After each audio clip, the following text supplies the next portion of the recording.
This is WOR in New York.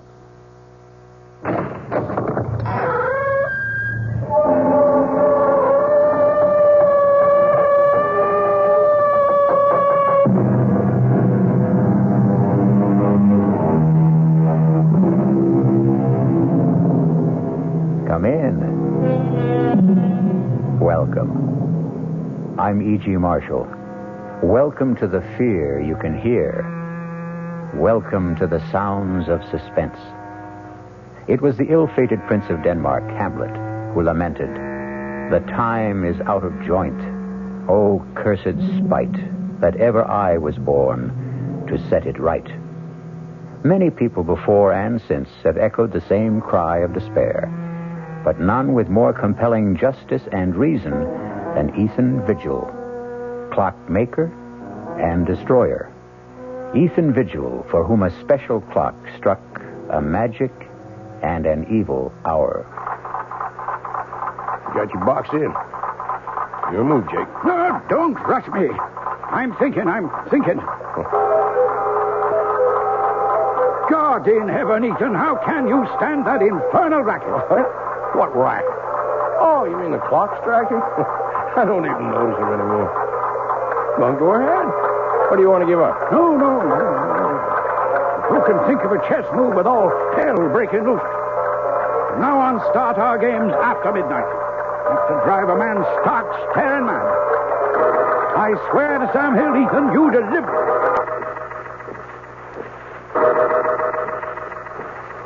The only two living things left in the room at that terrifying moment, as time stood still, were myself and that damnable machine.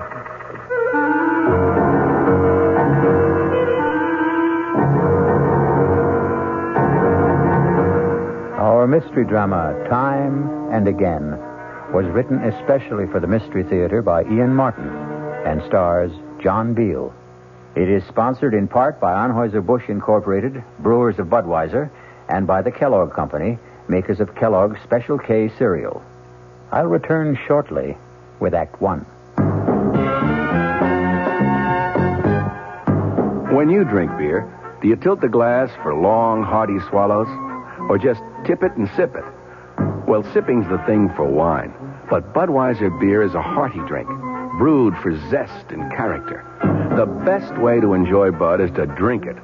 Not chug-a-lug, just man-sized beer drinker swallows. That's when that famous Budweiser taste, smoothness, and drinkability really come through. Smoothness and drinkability that come only from natural carbonation and exclusive beechwood aging. Smoothness and drinkability, too good for any half-hearted sipping. So drink up. You'll see that brewing beer right does make a difference. And that when you say Budweiser, you've said it all. Anheuser-Busch, St. Louis.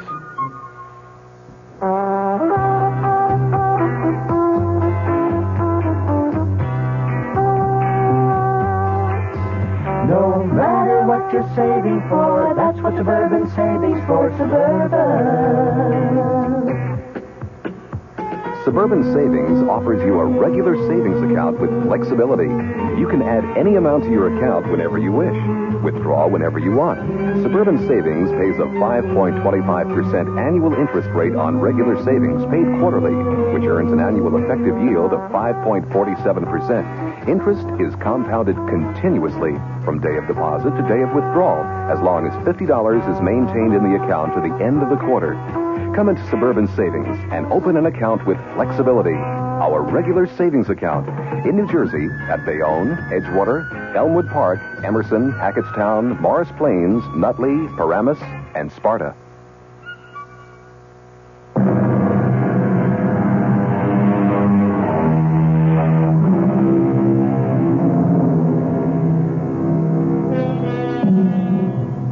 Few of us can resist the fascination of an auction, and I'm no different than most, which is how and why I happen to possess this curious document, which reveals a bone-chilling account of how many lives were lost so uncannily and eerily to the inhuman demands of what Ethan Vigil called that damnable machine. The tale I'm about to tell... No, wait. If you can manage to decipher his cramped longhand, let Ethan Vigil confess for himself. I, Ethan Vigil, clockmaker by trade, am writing this in case, when the moment comes, I fail to destroy the hourglass clock. For if I fail, someone must destroy it. Kill it.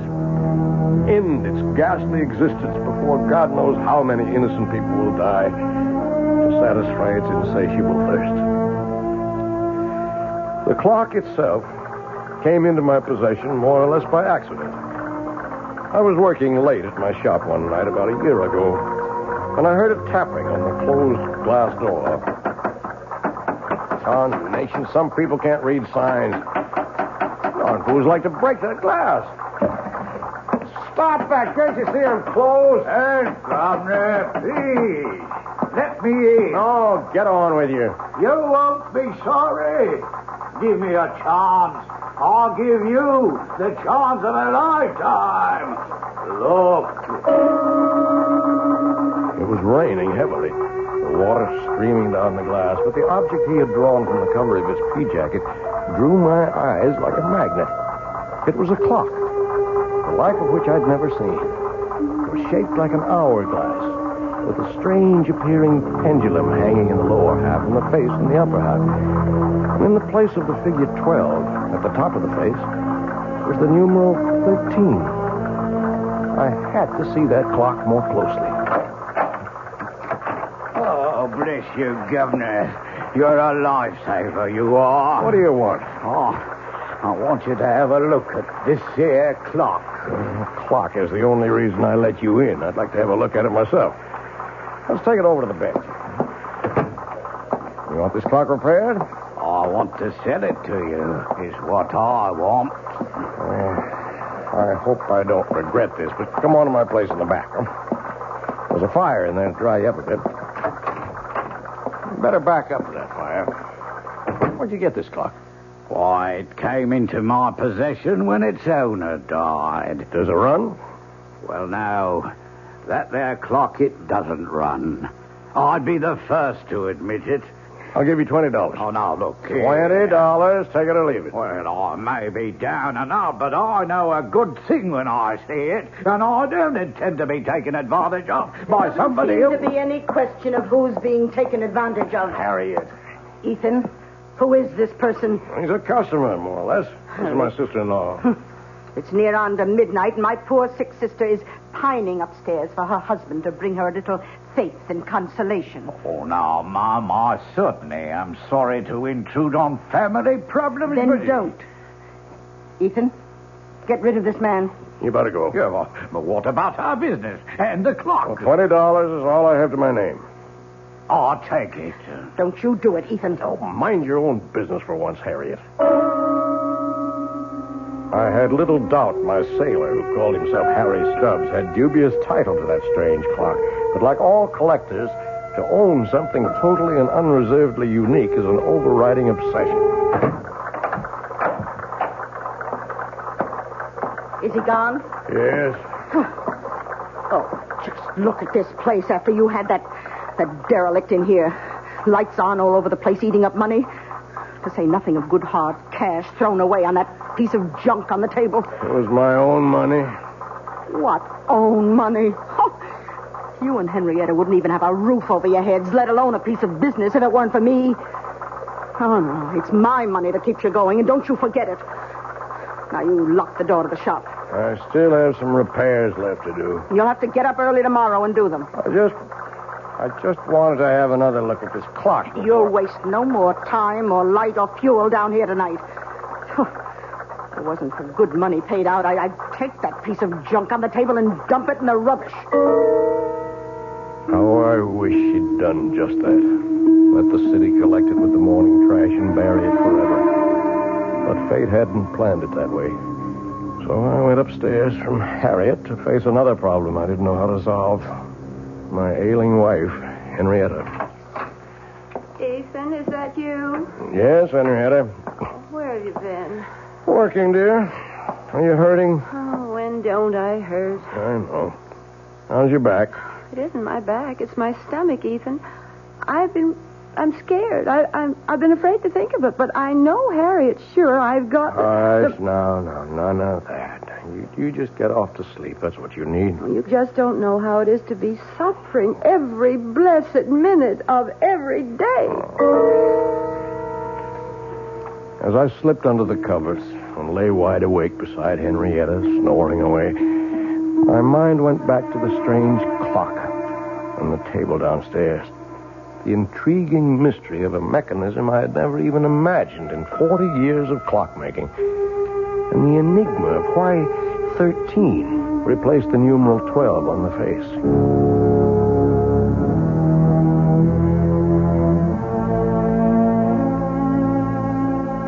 All the next morning, between my infrequent customers, I puzzled and poked and pried to reveal the workings of this bizarre clock. But by 1 o'clock in the afternoon, when I was completely stymied, my wife surprised me by coming out to the bench in her bathrobe. Henrietta, what's wrong? I've been calling for someone. Where's Harriet? Well, she went to market. I'm sorry, I didn't hear you. Oh, I've got those blinding headaches again. Could we send for Dr. Royce? Is that the old clock that Harriet told me you threw away hard-earned money on? It's a very valuable antique, an original. And it was my money. Does it run? No. And what good is it? It's worth $20 as it is, at least. In working condition, it could be priceless. Can you fix it? Oh, I don't know. Why not? Well, look at it, Henrietta. Have you ever seen anything like it? First of all, the hourglass shape of the case. What's inside? Well, that's the problem. Except for the 2 round glass windows. And they're not even glass. I don't know what they are. What window? And the one for the clock face in the upper cup, if you want to call it that, and the one in the lower inverted cup, where you can see what looks like a pendulum. Oh, can't you shake it and get that to swing? That doesn't seem to be the way it's activated. It's quite stationary. Funny lopsided shape. Maybe it melted or something. Can't you get into the works? Well, only through this lid on the top. Now, look. There's all you can see of the works. Very old. Wooden gears, wooden pinions, wooden axles. No way to lift it out. I can't even get my hand in there to try. Let me. It's so silly. There must be some way to... Ow! What is it? Look what your silly old clock has done. What's the matter? My finger is bleeding. It felt like something bit me. Oh, come on, let me see. Why, it's just a scratch. Scarcely drew blood. Just the same, I'm not taking any chances with that dirty old clock. I could end up with blood poisoning. I'm going to run this underwater. Now, you get me a bandage and some disinfectant. Right with you. I was suddenly aware that the clock was running. And its beat was the sound of the human heart. But Ethan didn't follow his wife right away, because suddenly he had become conscious that the dead clock had come to life, that it had started to record time again, and that the sound of its beat was very different from all other clocks. It was a sound akin, if not completely similar, to the beat of the human heart. I shall return shortly with Act 2. And now another tale of the ball and chain. At Kellogg's Special K presents The good, the bad, and the heavy. Why is that cowboy wearing a ball and chain? Because carrying around extra pounds could be just like carrying around a ball and chain. How symbolic. What will it be, senor? Give me the Special K breakfast. Here you go. Bola Special K, milk, orange juice, and coffee. Say, don't I know you from someplace? You probably don't recognize me with my ball and chain. I used to be 10 pounds lighter, but I'm getting back that way by exercising and eating smart at every meal. Starting with this here Special K breakfast. What's so special? It's less than 240 calories, 99% fat-free, and delicious. It's going to help me get rid of this here ball and chain. I bet your horse will be glad to hear that. another ball and chain. Fight but gust. Your happy ending could begin with the Kellogg's Special K breakfast. That's Kellogg's Special K. That's right. Good night. This is WOR New York, your Mystery Theater station.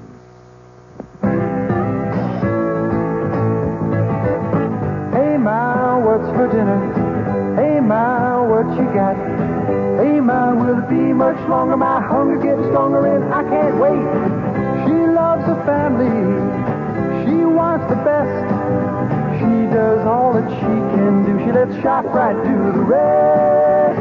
Hey, Ma, what's for dinner? How about Armour canned ham, 3-pound size, $3.99. ShopRite grade A frozen green beans, 9-ounce packages, 6 for $1. ShopRite Dairy Case Homestyle biscuits, 8-ounce packages, 5 for 49 cents.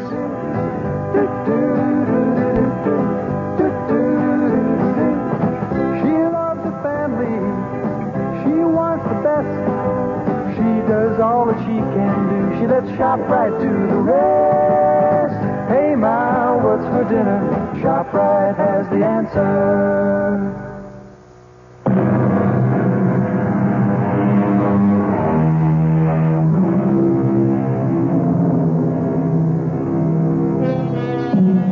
Whatever his wife had accidentally touched, the clock had begun to run and remained running steadily, without any sign of stopping. Ethan checked that Henrietta's wound was little more than a surface scratch, and returned to observe... But let him tell his own story for himself, as he wrote it in his confession.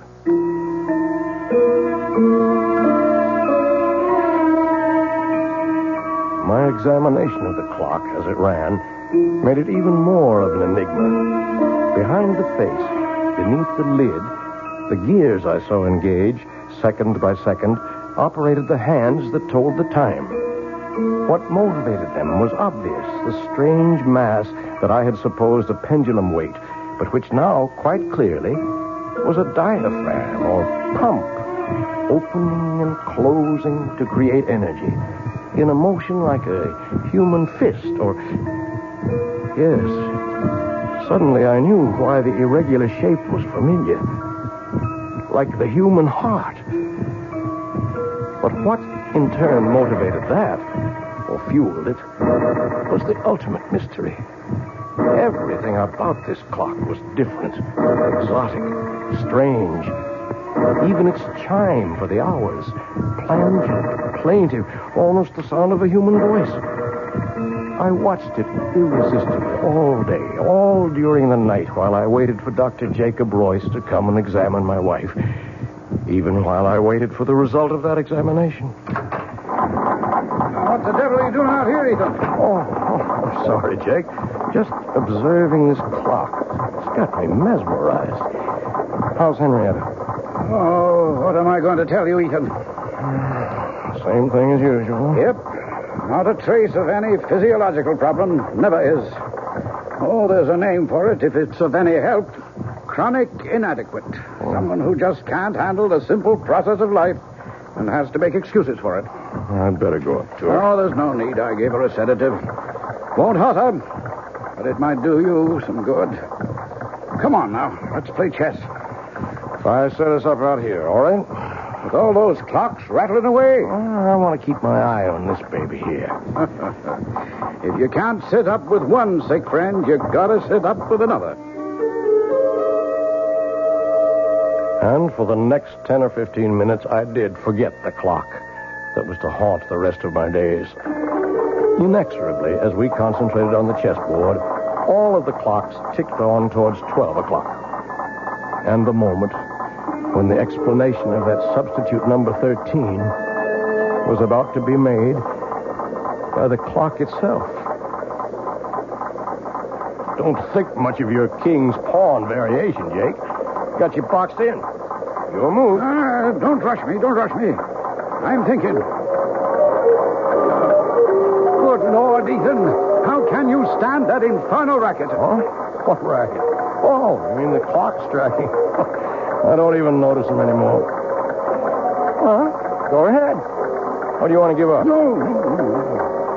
But who can think of a chess move with all hell breaking loose? From now on, we start our games after midnight. Enough to drive a man stark, staring mad. I swear to Sam Hill, Ethan, you deliver.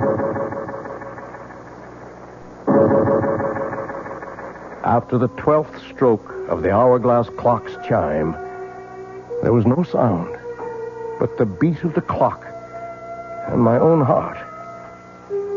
Everything else had stopped dead. My friend's mouth was frozen in the act of speaking. His hand poised over a chessman as though cast in bronze. Outside, like the old child's game, people had turned to statues. A car backing into a parking space was stopped in its tracks. The very raindrops hung motionless in the air like a spangled curtain.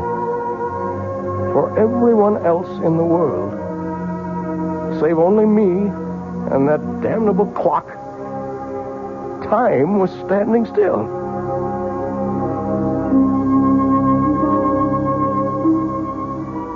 The next hour was a strange delirium. My brain raced with new ideas for achieving my lifelong dream, a perpetual motion timepiece. My legs were as supple and tireless as an 18-year-old's as I climbed the stairs to look at my wife, frozen in the act of turning in her sleep. My sister-in-law caught in the middle of a snore. Towards the end of the hour, I returned to the shop. A quick stab of terror prodding at me. Was this to be forever? Poor Jake still sat in the middle of the move he had started almost an hour ago. The hands of all the clocks pointed to exactly 12, except the hourglass. There, the small hand stood directly at 13, while the minute hand swept closer and closer to join it. With a sense of mounting excitement, I waited for their junction. Like the other clocks, my strange new one had only struck 12 before. Now I felt I knew the reason for 13. The extra magic hour of precious time that twice a day it offered to its owner. With bated breath, I waited for the proof. The missing chime. And then it came. Directly set us up here tonight to get me off my game. I concede. Don't you want some more time to think it over? Oh, it wouldn't matter if you gave me an hour to consider it. Tonight I'm too bushed to think. It's 1 minute after 12. We've only been at the game 10 minutes or so, and I feel as if I've been here for 70. Is it really only 10 minutes? You're the clockmaker, Ethan. Look all around you at your little markers. Yes, you're right. So it's true. You feeling all right? Never better. Why? You look a little strange for a minute. Matter of fact, Ethan, I've been meaning to mention it. I'd like to have you drop around to the office someday soon. What for? Well, you're not as young as you were, you know. And you've been pushing yourself pretty hard lately. Want to make a date now? No, I'll call you. No, don't forget. Now, there's something I wish all my patients were as healthy as. Yeah, 20 years since I started that old avocado tree in the window. And like Topsy, it just grew. Don't you believe it? Oh, that took a lot of tender, loving care. Watered just right, pinching it back, bringing it along to grow up right. Just like the child. I love that old tree. Well, listen, man's got to have something to love. Yeah, I reckon. Oh, you don't think there's anything really wrong with Henny, do you? No, I don't. Just another of her eternal spells. Well, night, old friend. Rain stopped. Good night, Jake.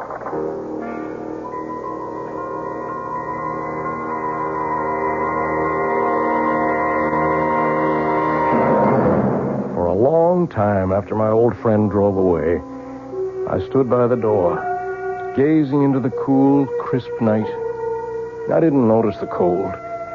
I was too full of a kind of welling excitement inside me. What a gift that clock had brought me. The dreams were building like castles in my head. Why, I was richer and more powerful than a king. Well, now I knew, no matter what, that for 2 blessed hours every day, from now on, I was a free man. And the last thing I heard that night, as my head hit the pillow, was the triumphant beat of the clock sounding in my inner ear. Or was it the sound of my own heart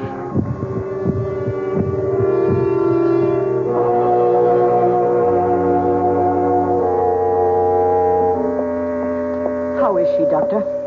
I don't know, Harriet. Now, I don't mean to alarm you, but I think we'll put your sister Henrietta in the hospital for a few days for observation. Well, what's the matter with her? Well, that's what I wanted to put her in the hospital for. Find out. Well, what do you suspect it is? I don't suspect it's anything. I just want to reassure myself. Now, why don't you go up and keep her company while I talk to Ethan? Oh, you won't have any trouble convincing him. I don't see why I can't take care of her. Well, you can't this time, Harriet. If you want to help, go sit with her. I'll make the arrangements with Ethan. How's Henny? I want to put her in the hospital for a few days, Ethan. Oh, she's that sick? I'm not sure. Whatever it is, this is not just one of her spells. I want her under observation for a while. Oh, whatever you say, Jake. Yeah. I wish I knew what to say. I feel a little guilty. Ever since that night a few weeks ago when we were playing chess. What do you mean, guilty? Well, damn it, for 20 years I've been medicating her imaginary ills. I wonder if maybe I got careless that night. Huh? Well, there's no doubt that from then on, this debility, anemia, whatever it is, started. Well, I'll get along and make all the arrangements. I'll phone you when to expect the ambulance.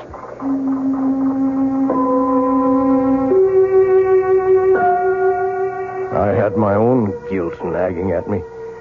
In the months since I'd discovered the secret of the clock, I'd thought of pretty nearly nothing else. I waited as eager as a child for those 2 stolen hours every day. Not only for the relief from Harriet's nagging and poor Henrietta's everlasting complaints, but for the lift, the joy, the youth and vigor that they brought me. For I'd gone one better than Ponce de Leon. For part of a day, anyway. I had found the fountain of youth. But a wave of shocks was about to jolt me back to reality. The first was Henny's being taken to the hospital. The second was the morning the clock stopped.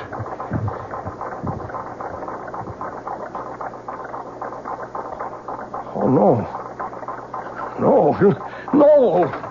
What is it, No, Ethan? you can't stop. What is it, Ethan? What's wrong? The clock, it stopped. Oh, is that all? I've got to get it started. Oh, you shake it like that, it'll end up in pieces.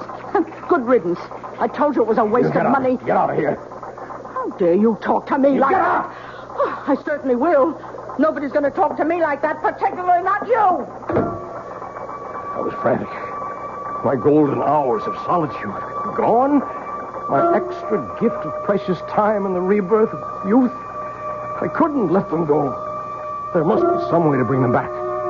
Start that damned intricate mechanism again.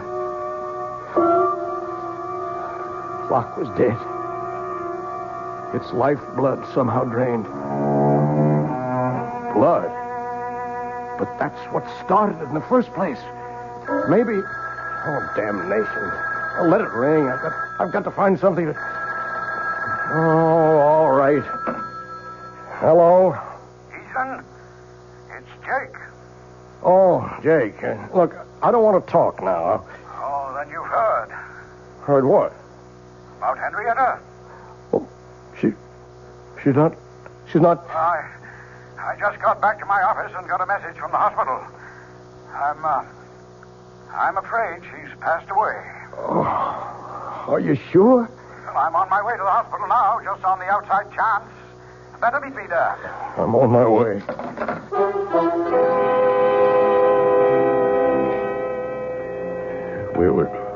We were too late. Henny was gone. With no goodbyes.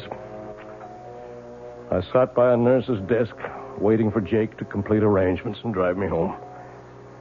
A young nurse came down the hall with a tray of blood samples, putting them on the desk. She came towards me. Mr. Vigil? Yes, nurse? Dr. Royce asked me to tell you he'll only be a minute or two. Oh, thank you, nurse. As she walked away, my eyes following her blindly, then I was looking at that tray of blood samples. Blood.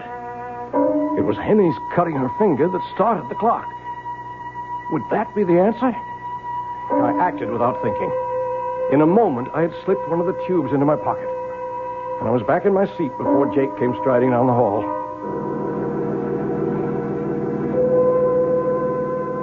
I was back in the shop at last, alone. With shaking fingers, I lifted the lid, exposing the brain, or whatever it was, of the clock. Uncapping the tube, I poured in the blood. I looked at the dial. The hands were spinning around to the proper time. And then, the clock was alive again. Its heart was beating.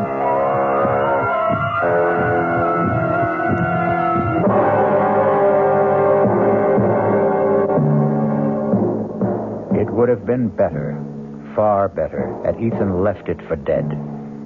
As we shall see when we return shortly with Act 3. We knew we had a good thing going, but we're absolutely delighted that you know it, too. I'm Himan Brown, producer of Radio Mystery Theater, saying thank you. Thank you for those thousands of letters. Our prize drawing is over now, and I wish I could thank each of you personally. But here's the rub. So many of you ask questions about all sorts of things having to do with radio that sifting through the letters will take weeks. So here's a suggestion. If you need a quick reply, do write again, just the question this time, and we'll try to answer right away. Send it to Mystery Theater, Box 5152, Radio City Station, New York 10019. That's Mystery Theater, Box 5152, Radio City Station, New York 10019. And again, thanks so very much for your fabulous encouragement. This is WOR New York, your station for the Mystery Theater. Hello, this is Joe Franklin. Ladies and gentlemen and boys and girls, for the very latest in nostalgia, for the ultimate in remembering, please join with me on Saturday nights from 9:05 to 11 o'clock, where memories are truly happening right here over WOR Radio.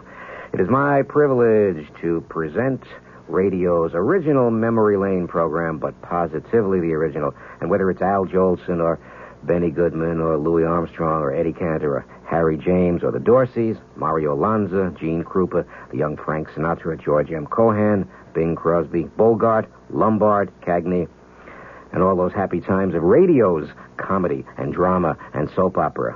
We have it fascinatingly, and all the sounds are reproduced crystal clear Saturday nights from 9:05 till 11 over WOR Radio. Yours truly, Joe Franklin, hosting Memory Lane. Tune in.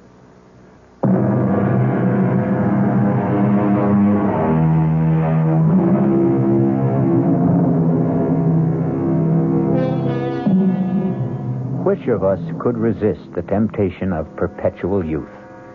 Or short of that, any extension of life? 2 extra hours a day is 730 a year. Almost exactly an extra month. In a lifetime, 6 whole more years. But what Ethan Vigil forgot is that for every action, there is a reaction. For every gift, a recompense. The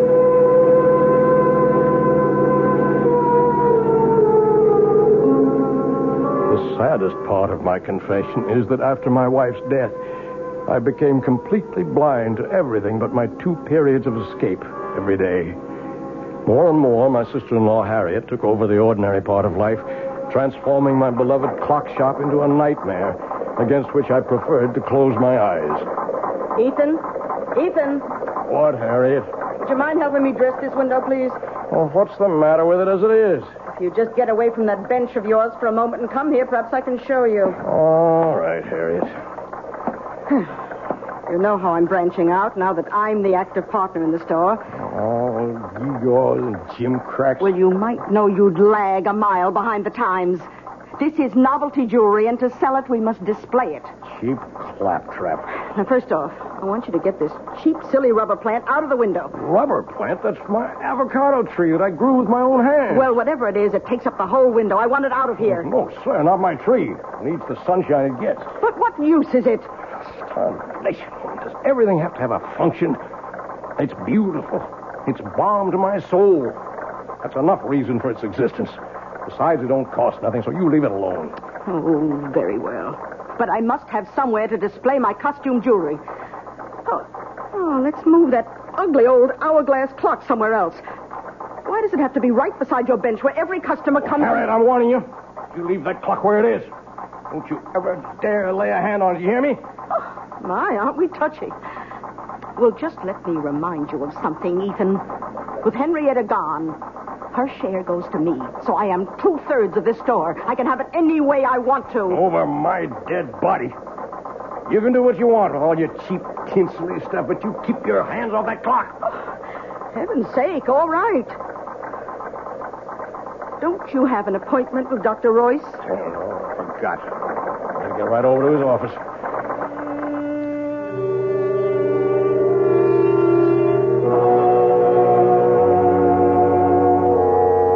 Okay, Ethan, you can put your shirt back on. I'm all finished examining you. Oh, what's the verdict? I couldn't be more pleased. You approve of the shape I'm in, huh? Well, before Henrietta died, I don't mind telling you I was plumb worried about you. Oh. Your heart was acting up. I didn't like your blood pressure. And there was a lump in your belly I could palpate big as a grapefruit.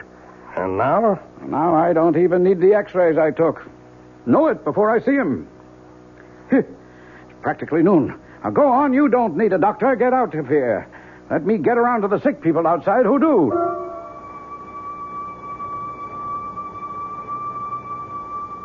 As I went into the outer office, I glanced at the electric clock on the wall. The hands clocked to noon as I did so. And I was looking at a, by now, familiar scene. The nurse who had risen to escort the next patient in was suddenly transfixed, halfway up from her chair. A child about to scream remained with face contorted, the scream not yet uttered. A thought crossed my mind. It was a month since I had fed the clock that first transfusion. I went into Jake's small lab, opened the refrigerator, I helped myself to a blood sample, and left.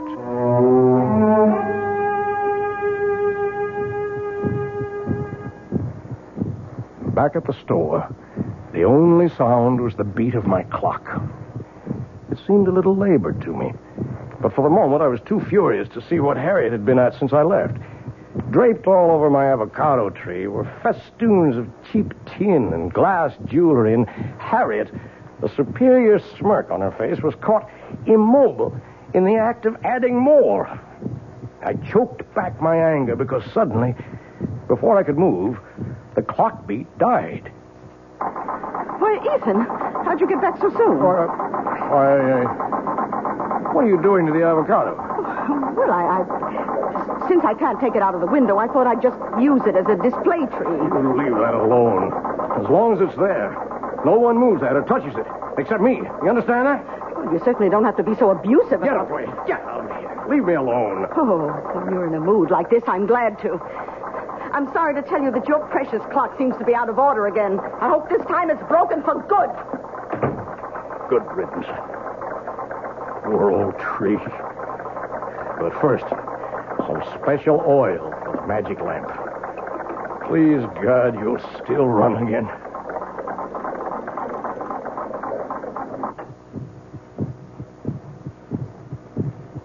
And time stood still again. The pattern for the next months of my life was set. The part of it in my waking moments was only a necessary bridge between the long hours of infinite relief and accomplishment my clock brought me each noon and midnight. My designs for my perpetual motion mechanism were completed. I had already started to build it. That was my real life. Although I found to my dismay that the clock seemed to demand more and more frequent transfusions to stay running. But these were easy to steal from Jake's office in the hours when time stood still. Then once again, events caught up with me. Oh, Jake, in just a moment. What are you doing here this time of night? Well, the evening's young. I thought a chess game might get some things off my mind. What were you frowning at in the window when I passed? My plant there. The avocado? Oh, yeah. Looks a mite peaked. I can't understand it. It's been wilting and drooping day by day. No reason. Are you any good at diagnosing vegetable life, Jake? Nope. I'm beginning to think I'm not much better with humans. I wish I knew the secret of your spurt of youth. Think I'm getting old. You're not yourself, Jake. What's wrong? I don't know. In a way, it goes back to Henrietta's death, or seems to. What does? Well, I never said too much about the way she died at the time, Ethan. Congestive heart failure, you said? Oh, that's true enough. That's a condition that produces an end to living. But what caused it? Are you asking me? No, I'm asking myself. And I have no answer. Oh, tests were run and the pathological evidence was clear enough. But in spite of massive transfusions, we couldn't stop Henrietta's blood from simply disintegrating. Quite literally turn into water. And that's unusual. Abnormal. Never seen a case like it before. In the last 3 months, I've lost 3 of my patients to the same sort of, what shall I say, same sort of malady. I might have seen it developing, except for a strange thing. What? Well, all of them had been to my office and had routine blood samples drawn for physical checkup. And the samples didn't warn you? There weren't any samples to examine. Unaccountably, they disappeared from my office. And one other strange coincidence. The night your wife died, a blood sample for a patient in the hospital disappeared. And that patient died later? Yep, about 4 weeks later. But I don't know why I'm worrying you with all this. It's none of your business. But it is. Huh? Oh, you mean as far as Henrietta is concerned? No, I mean much more than that. Ethan, what is it? I didn't mean to upset you like this. I'm not upset. I just want you to understand. Understand what? That I'm sorry. Oh, I'm so sorry. Well, you're a good friend, Ethan. And I guess I don't feel like any chess tonight. I'll run along. Jake. Yeah? I never asked before, but do you remember exactly what time Henny died? Oh, about 25 to 12, I think. I didn't have to think. But I knew it all now. That was the precise moment that evil clock first stopped. So it was a monster, insatiable, that once having tasted blood, continued to suck on its victim till it had drained all life away. And I was no better, no less evil. I had been feeding this mechanical vampire at the cost of other human lives. In a daze, unable to explain to him, I saw my old friend Jake out and turned to face what I had to face.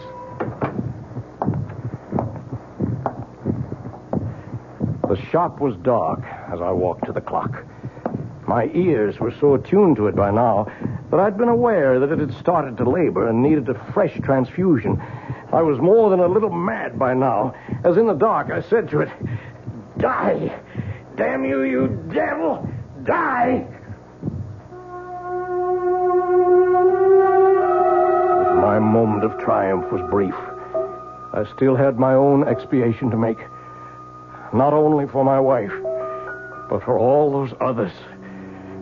And there was a personal sadness as my hands in the darkness traced the form of my perpetual motion machine, which would never be completed now.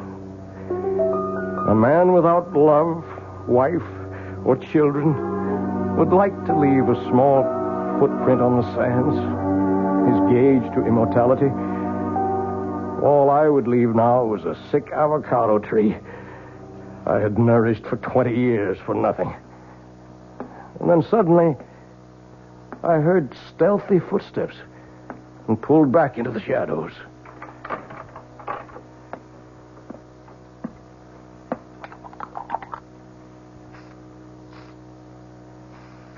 Oh, I thought you'd gone to bed. What are you doing to the plant? Oh, why, it's just some food to make Let me see. It's a weed killer. You've been poisoning my tree. Why, you... Don't you touch me. Get away from me. Get away. Look what you've done. I've cut my hand. It's your fault.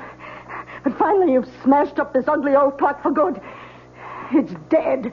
Just as dead as your precious avocado tree is going to be. And don't think you can save it. I knew you'd never agree to take it out of the window, so I've been poisoning it for weeks. It's as good as dead right now. And so were you, Harriet. So were you. Her blood had started the damn thing again. But this was to be the last time. What is there left to say? I have to watch another human being die. Slowly, inexorably, unable to arrest the inevitable. And even though it is someone I despise, my guilt is in no way lessened. The only pleasure I can take is that as Harriet sinks, so does that remorseless, evil, damnable machine. And once its heart is stilled, I shall destroy it forever. The one element I have not tried against it is the enemy of the devil. I shall take it, chained to my body, when we go to our grave in the river, to share it for eternity. As I finish this confession, to mail to my good friend, Dr. Jacob Royce, I can hear the evil thing labor, about to die. It's time for me to write the end.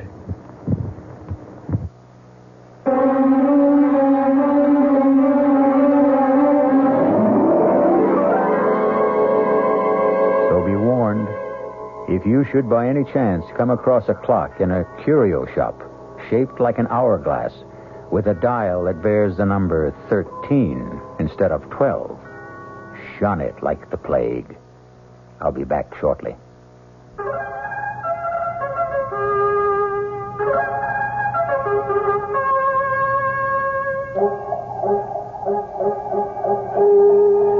Hello, mystery fans.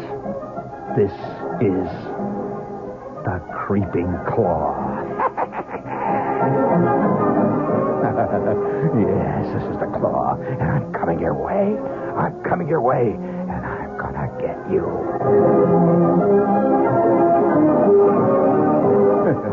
Oh, I'd love to play the lead in one of those mysteries.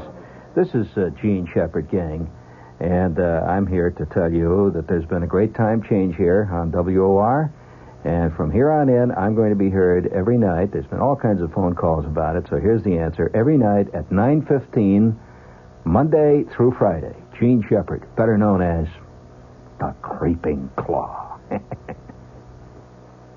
Good evening. I'm Patricia McCann. Dora McCann and I hope to have the pleasure of your company this week from 11:15 a.m. to 12, Monday through Friday. And let me tell you what we've got planned. Food prices have gone up again, so tomorrow we'll talk good, cheap food and how to make it taste. Then Tuesday, the day we've set aside for our ongoing nutrition series, our guest will be Diane Buckman, and she'll tell you how to use herbs to make everything from your own cosmetics and perfume to a natural tranquilizer. Then on Wednesday, we're going to get tough. Our guest will be Ralph Sharrell, a lawyer, a consumer, and a complainer, and he wants to tell us all how to get satisfaction from Ma Bell, Con Ed, and the local TV repairman. Thursday, Dora McCann interviews a lady who does a lot of ad-libbing in the kitchen, who doesn't think you should be uptight about a lot of the old rules and regulations. Her name is Glenn Andrews. She's author of Impromptu Cooking. And then last but not least, on Friday, you'll hear Muhammad Salan, who'll talk about his Middle Eastern restaurant, the Tripoli restaurant here in New York, one of the best. Have we got a date? Monday through Friday, the McCann program right here on WOR.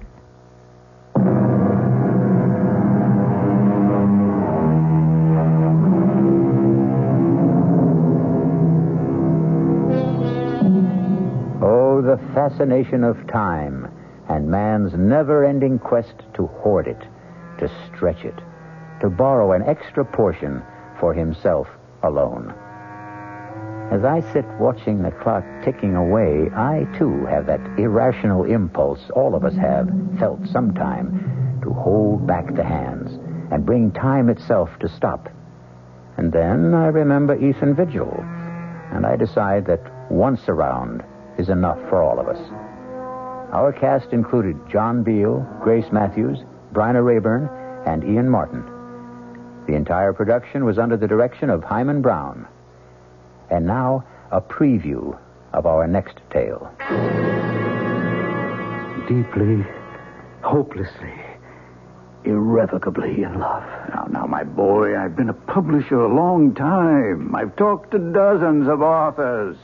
They all fall in love with characters they've created. It happens all the time. She didn't exist before you created her, did she? She exists now. Good heavens, man. She came out of your mind. She has no life except the one you gave her. Maybe she did come out of my mind, but now she's got a life of her own. Well, in a manner of speaking, of course she has. And I want to prolong that life, Stephen. I predict great success for Clarissa. And for you.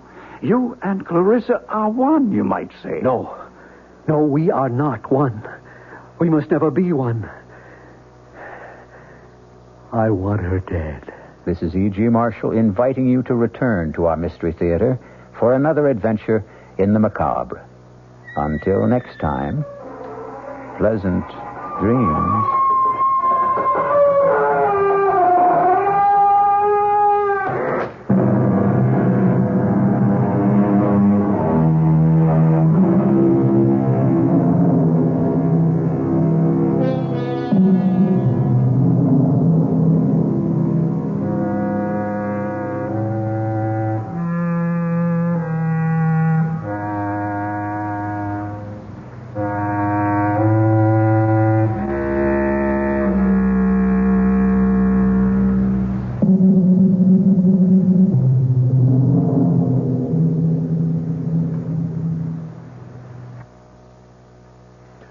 WOR Mystery Theater was brought to you by ShopRite Supermarkets, where you get a lot more for a little less, and by Suburban Savings, with offices throughout North Jersey.